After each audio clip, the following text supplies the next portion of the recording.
Nana dan Satfodil, mereka sudah menghubungi Satfodil untuk bisa menggantikan Satnana. Tapi kebetulan tadi malam jam 10 beliau WA karena dua adik beliau sakit, sehingga beliau bisa menggantikan Satnana pada pagi hari ini. Insya Allah pada kesempatan yang berbahagia ini bertema yang sesuai jadwal adalah puasa dan rasa syukur atau puasa dan syukur. Allah berfirman dalam Al-Quran, A'udzubillahi minasyaitonir rajim, Bismillahirrahmanirrahim. La in syakartum la azidannakum wa la in kafartum inna 'adzabi lasyadid. Ayat ini mungkin sering kita dengar, sering kita simak. Jika kalian bersyukur, maka akan aku tambah nikmatnya. Tapi jika kita kufur, maka azab Allah itu sangatlah pedih. Di bulan puasa ini, di bulan Ramadan ini, banyak kesyukuran-kesyukuran yang patut kita rayakan dan patut kita lestarikan. Di antara nikmat syukur itu adalah bagaimana kita di bulan Ramadan ini termotivasi untuk selalu menambah ketaatan-ketaatan. Kita lebih semangat untuk selalu menambah kebaikan-kebaikan yang mungkin biasanya sedekah di hari-hari biasa itu hanya atau sedikit, tapi ketika bulan Ramadan banyak sekali mungkin dari kita yang menambah nominalnya atau bahkan menambah kelipatannya, sehingga hal itu patut kita syukuri. Dan semoga itu menjadi sebuah semangat yang bisa kita lestarikan di luar bulan suci Ramadan. Hadirin yang dirahmati Allah, kami sedikit bercerita tentang salah satu budaya kebaikan yang ada di masyarakat Turki Utsmani. Jadi kami membaca dalam literatur sejarah masyarakat Turki Utsmani itu ada budaya yang sangat mulia, yaitu mereka suka memberi, suka mendermakan hartanya.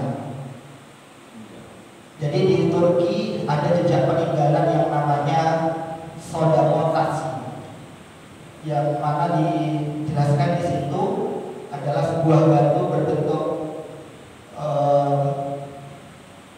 panjang, kemudian di tengahnya itu seperti ada lubang untuk masukkan koin atau uang.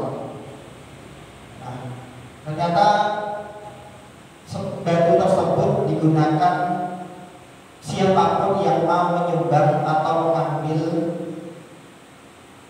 uang dari tempat tersebut tanpa harus malu apakah mereka itu mengambil atau memberi. Jadi bentuknya itu batu ukuran kurang lebih 1,5 meter, kemudian di tengahnya ada lubang. Ketika kita memasukkan tangan, tidak ada yang tahu kita sedang memasukkan uang atau sedang mengambil uang.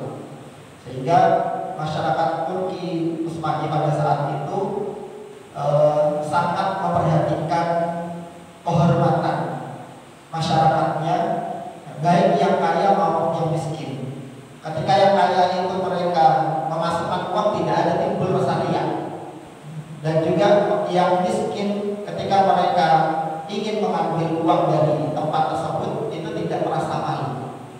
Ini konsep yang luar biasa, dan ternyata ini diambil dari hadis-hadis dan juga ayat-ayat Al-Quran, yang mana salah satunya adalah hadis Nabi yang artinya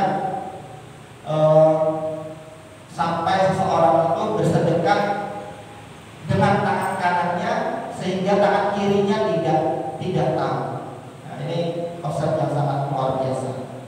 Nah, terkait dengan sedekah atau konsep bersedekah yang seperti ada di Turki ini, ternyata kalau bisa masyarakatnya yang seperti itu, bagaimana bisa menciptakan masyarakat yang seperti itu?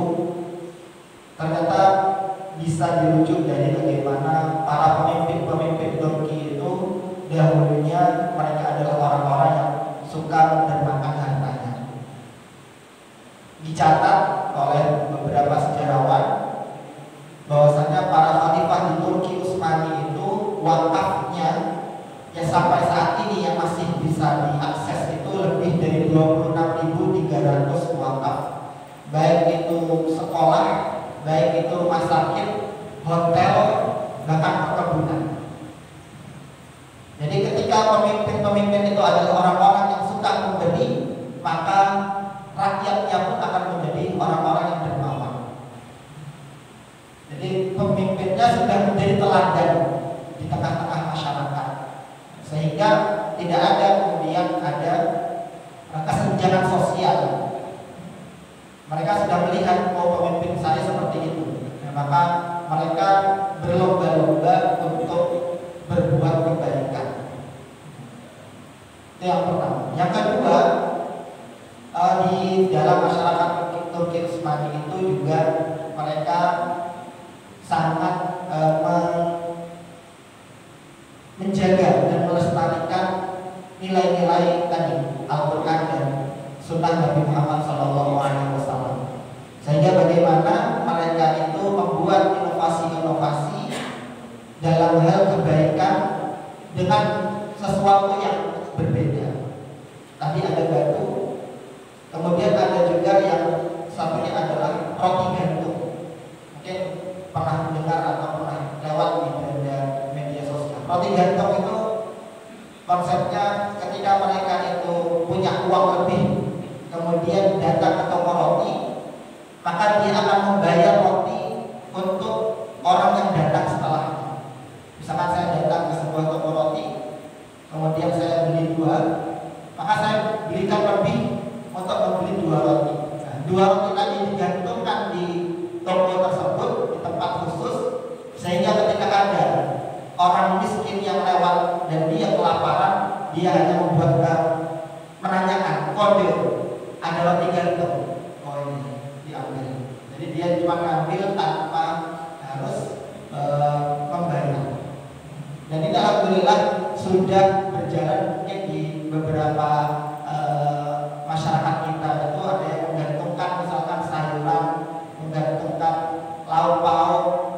Itu ternyata sudah ada konsepnya di masyarakat Turki Utsmani. Nah, harapannya di